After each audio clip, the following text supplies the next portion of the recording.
how's it going? It's Colin Daniel here from riffninja.com. There's a rumor going around that you guys want to know something about chord inversions. Well, I'm going to assume you're more of a beginner on this, so I'm going to introduce you to it. Seems like a real fancy name. What is inversion?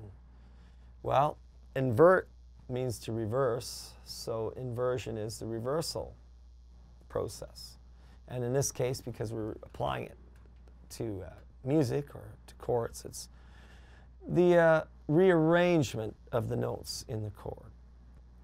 Now you have to know that a chord has, to create a chord harmony, look, we have all kinds of harmonies. We have single note harmonies, which are called scale or melody. We have double note harmonies, which are called dyad or double stop. We have three note harmonies, which are the beginning of chord harmonies, which is called triad. Now you're probably already playing inversions of the chord and you don't know it. Why are these useful? Well, they're useful because I use them in my leads and I use them to create different chordal textures, and sometimes I'll move them around and use open notes with them. But what I'm going to do is I'm going to show you the breakdown of one very popular chord and show you that there are inversions with inversions in here. See, normally when you build a chord on a piano, because you've got to remember a lot of this theory comes from the piano. When you build a chord on the piano, they go 1, 3, and 5. That's the first thing they teach you. First note out of the scale, third note out of the scale, and fifth note out of the scale. And that will give you your basic triad form. That would be first inversion. So for example, say I wanted A major, first inversion, because I'm going to take an A major just because I'm more in an A major mood today. And I'm going to, take this. So it's going to be the 4th fret, 7th, or should I say 4th string, 7th fret is my root. That's an A. Like there's an A, right?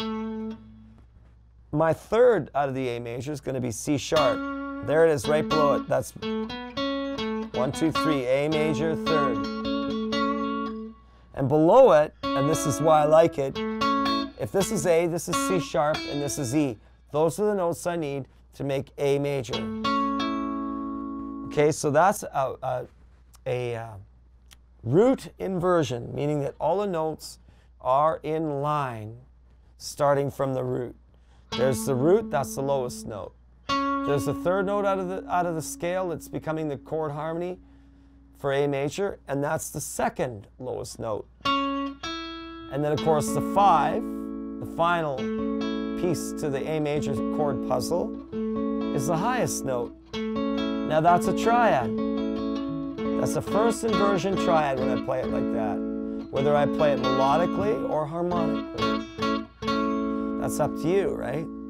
So it's the 4th fret, or should I say 4th string, 7th fret, 3rd string, 6th fret, and 2nd string, 5th fret, okay? That's A major, first inversion.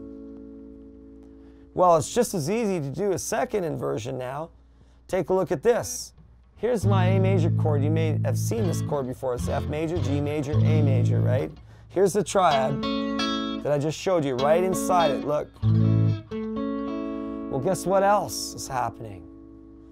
Well, here, if I want a second inversion, I've got A, C sharp, and E, right? Okay, now for second inversion, it'll start with the second note that appears in the chord.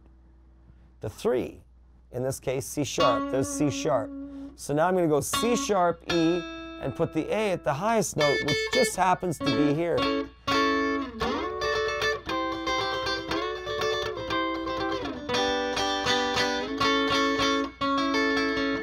That's a second inversion triad. Why?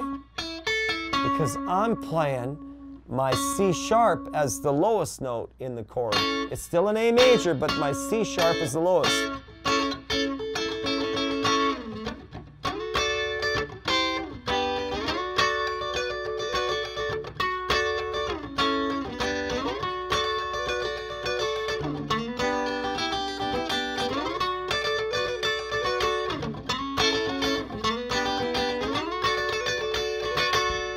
there's my second inversion chord. And there is a third inversion too. What does that do? Well, that starts on the third note in the chord. So if the first note was an A, and that's the 1 out of this scale, and the next note in the A major scale in order is the 3, so C sharp is second inversion when we start a chord with C sharp. And now E, if we start an A chord with an E note, we have third inversion. For example, I could do this. There's an E right here. That is technically,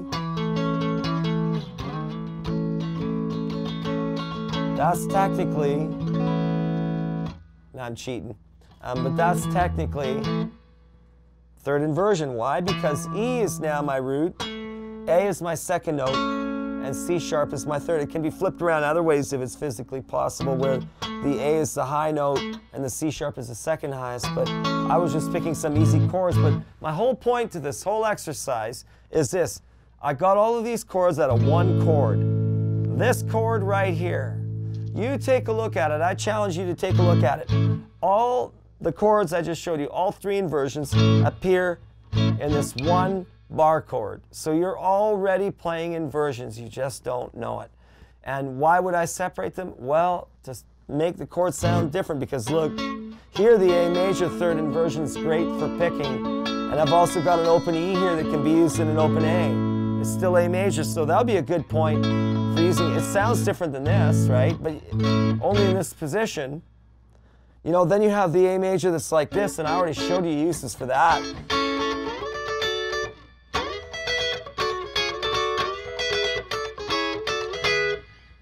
You know, so that's a very useful chord, and I'm sure you've heard those sounds a million times before.